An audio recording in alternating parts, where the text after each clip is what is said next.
Hindi yung masamang tao si Dom.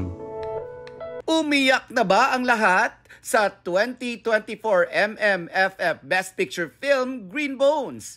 Pwede bang tubuan ng kabutihan ang taong nagkasala?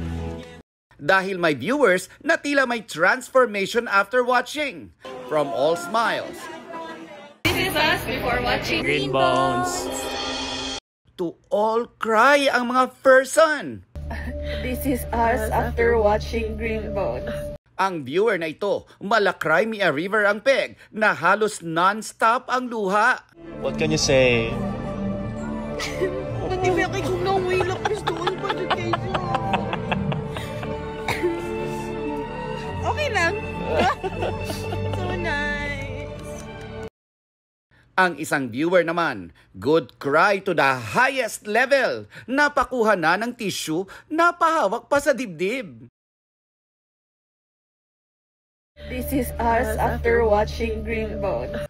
Ang social media personality namang si Yani, may matching hand gesture sa tindi ng emosyon. After watching Green Bones, ang lala. Hindi ako naiyak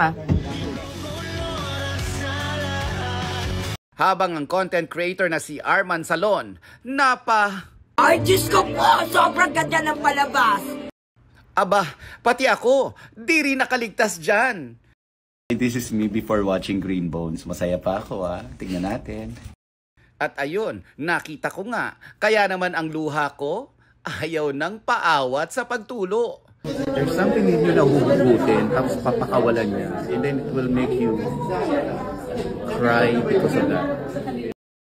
Maging ang mga nagpaiyak sa atin sa pelikula na sina 2024 Metro Manila Film Fest Best Actor at Best Supporting Actor Dennis Trillo at Ruru Madrid, wala ring kawala sa Green Bones fever.